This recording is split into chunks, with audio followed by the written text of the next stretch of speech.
Car enthusiasts gearing up for the start of the 126th annual New York International Auto Show. It's happening this weekend at New York City's Javits Center. Nissan Automotive, set to unveil several new models this year, including its 2027 Z and the Z Nismo series. They feature several design and performance changes, enhancing the sports car driving experience.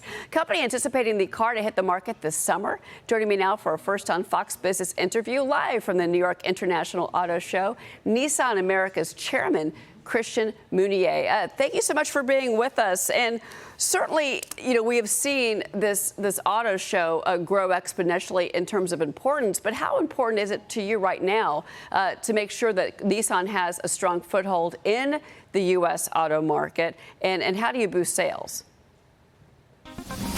First, I'd like to thank you for the invitation. Good morning, everyone. So we're super excited to be in New York because that's a good opportunity for us to showcase the fact that Nissan is back in business very, very strongly. In the last 6 months, we've been the fastest growing brand in the US. So the business and the turnaround of Nissan is happening. And we have a lot of very exciting products, from an electric car to the pickup truck behind me with a big V6 engine, and the Z Nismo with a manual transmission. So everything you need for the enthusiast and people that love cars. Yeah, well, certainly people do love cars. Talk about these new models that you're debuting at the auto show. So we're debuting the Infiniti QX65, which is a very exciting SUV that is going to be added to the Infiniti lineup. A vehicle that is made in Smyrna, Tennessee, that we're very proud to launch at this moment, and we believe is going to be a very successful addition to the brand. We have a lot of vehicles that are made in the US, and obviously I wanted to express our position about the tariff, because I know that's very, very close to your heart. And we're very excited about the tariff, actually, because it forces us to do the right thing.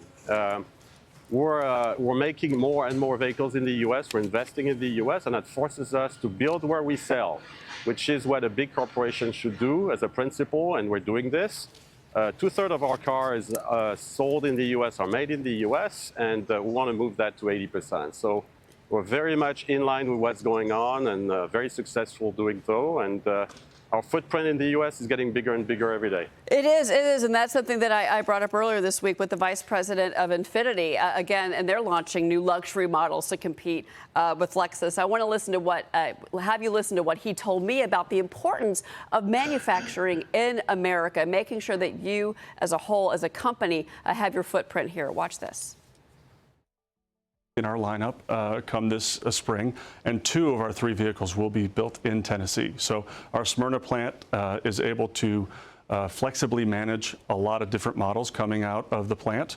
And so that's the beauty of platform sharing in our business. We have another vehicle in our lineup, the QX60, that shares a similar platform to the QX65.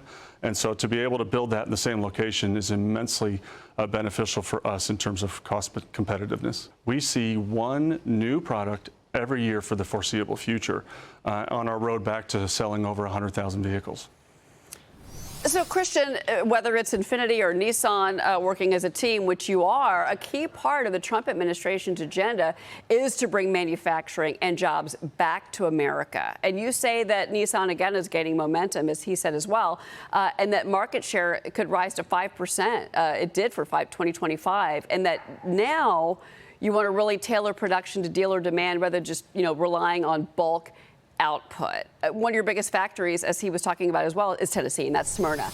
You've got 6,000 employees, annual production capacity of 500,000 vehicles, Christian. So, talk about this move, this push to bring the manufacturing facilities back to the United States. And really has this, in your mind, come from the president threatening tariffs on the foreign automakers?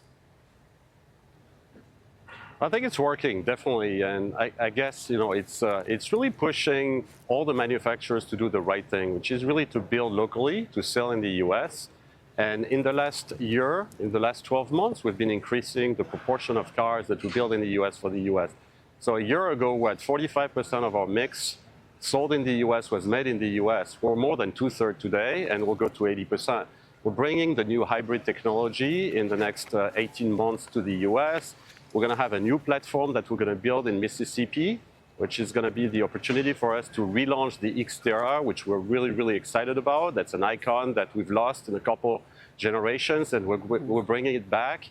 So excitement for the customer, excitement for us, for the dealers, for the suppliers, and to get Nissan momentum back. So altogether, we're fully aligned. We're bringing the manufacturing footprint to another level in the US, moving to 3 shifts. We have 20,000 employees in the US, and I hope we're going to have many more in the future. Right. Well, we've got February retail sales crossing, and I'm sure you're going to want to hear this because it's actually better than expected numbers, Christian. For February retail sales, the expectation was 0.5% to the upside. We came in at 0.6%. Stripping out autos, 0.5%, and the expectation was a gain of 0.3%. So, and year over year, 3.5%. So, Christian, these numbers, this data, is a look at the U.S. consumer, and these are stronger numbers than we expected. Yeah, we're growing the business quite significantly. I think we have really good partnership with our dealer network across the U.S. I think there's good momentum in sales, in retail channel, especially. You know, we're not doing as many fleet as we used to do in the past. We're really focused on the dealer channel, which is the right way to go and to get the profitability up. So I think altogether is doing well. Last fiscal year was 7% up in the retail business. Last 6 months, as I said, the fastest growing brand in the U.S. So we're pretty proud of it. But we need to keep focused and we need to keep fighting to get our share back to where it belongs, above 6% in the midterm. Before you go, Christian, real quick, tell us more about the company's growth strategy here in the United States, because America is getting ready to have a major celebration. Of course, that is the 250th anniversary of our nation. How does that fit with Nissan's plans? So we've been in the U.S. for a long time, and Smyrna was opened in 1983, so it's been a few years, and we have a very, very strong footprint in the U.S. We have a lot of very passionate employees across the U.S., suppliers, dealers, and Nissan is part of the culture, the automotive culture in the U.S. You know, remember the Datsun days, and a lot of people are still excited, you know, when I bump into them about what this brand is about and how much important it is for many Americans. Okay. Yeah, well, thank you so much, Christian Meunier. We're going to be watching the auto show and, of course, your production facilities here in this country. Christian Meunier.